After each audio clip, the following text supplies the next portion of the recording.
What is good, people? Welcome to the MOTO MACHINEZ channel. In today's episode, I'm going to show you how I built my DIY e-bike with a rear hub motor conversion kit that has the potential of hitting 35 miles per hour plus.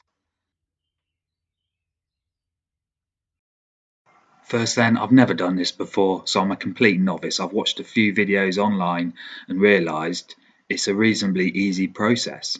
I've always wanted an e-mountain bike, and I think this is a fun little project with a lot of potential. Personally, it's a good way for me to start learning the basic principles of these EVs. Plus, it will open up more areas for me to go and explore. Let's start with the donor bike. I got a Trek Marlin 5 size large with 29-inch wheels. I chose this mainly because it was cheap, it had hydraulic brakes, looked nice, and had a 7-speed cassette just to keep things simple. I purchased my kit online from Vandervolt and it contained everything that I needed. A 1500 watt continuous 2000 watt peak rear gearless hub on a 29-inch rim, powered by a 52 volt 17.5 amp hour battery with Panasonic 3400 cells, whatever that means. Basically, I got a 52 volt rear wheel drive with a 35 amp controller that produces about 50 Newton meters of torque. And here are the components. You've just seen the user interface go in the LCD display, some cable ties, cable protectors, battery charger, controller bag, and then in this box here we've got a few other things such as torque arm, pedal assist, throttle and speed controller, and a few spare washers.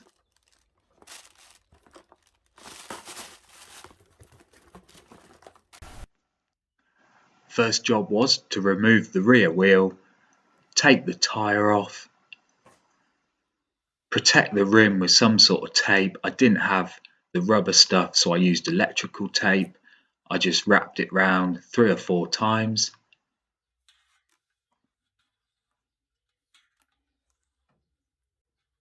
Once I had done that, I could just make sure that the valve had a good hold, get the tyre on, pump it up, and then swap the brake rotor over from the old original wheel onto the new hub wheel. I used some lock thread on these bolts. Next I need some 14mm washers, didn't have any so I drilled some myself. I needed the washers to help get the spacing correct on both sides. There's many ways this can be done. This way suited my bike better. Now I just need to realign and tighten that brake caliper. Next job was all about getting the torque arm fitted correctly and securely. These are vital when you're running this sort of power. I found getting the spacing correct and fitting the torque arm securely was the most time-consuming job. Removing the pedals now, ready to install the pedal assist magnets and sensor.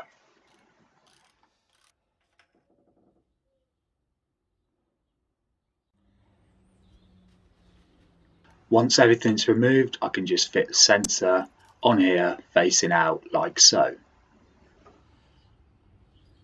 Inserting it back the way it came out and slowly reassembling the pedal system.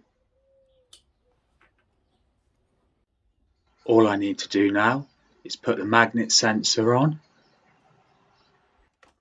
make sure the chain's on, put the front sprocket and pedal back on and reassemble.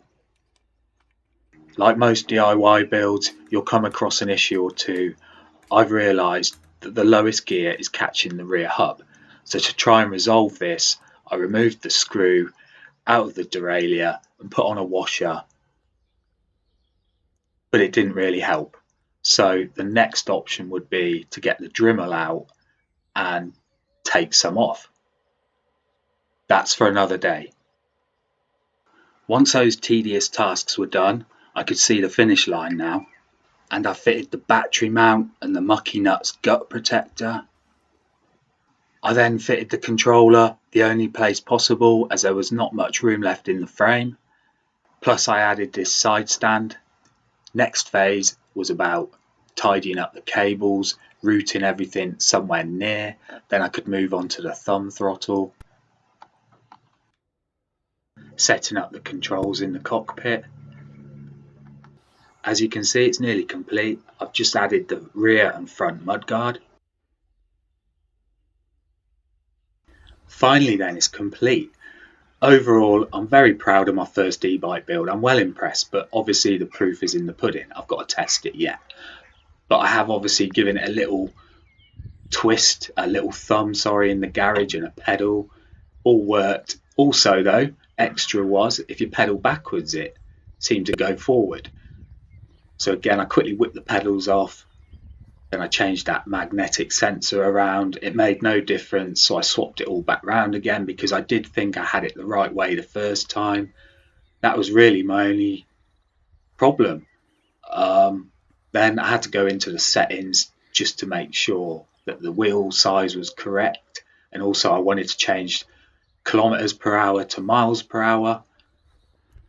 Managed to do that easy enough. There was no problems.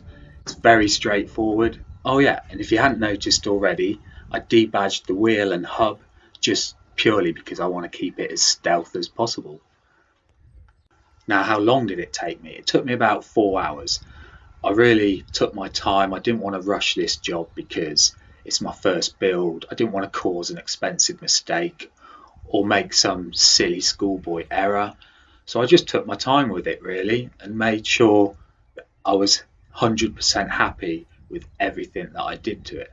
And I am. I can't think of anything that would have made my life easier or anything that I took the long way around on. I think it went very smooth. I just trying to think of anything that would have made my life easier or improved the job or made it more efficient, and I can't right now. So with everything that's been mentioned, I think I've covered everything I wanted to. If you've got any sort of input for this build or a question, or maybe I've done something wrong, then please let me know in the comments below. I'll be grateful for that. All that's left for me to do now is give it a test ride, but I'm going to save that for the next video. Other than that, all I want to do now is thank you, especially as you got this far. I hope you enjoyed this video. If you didn't enjoy it, I hope maybe you learnt something. But thanks for watching anyway, and hopefully we might see you in the future. MOTO Machines out.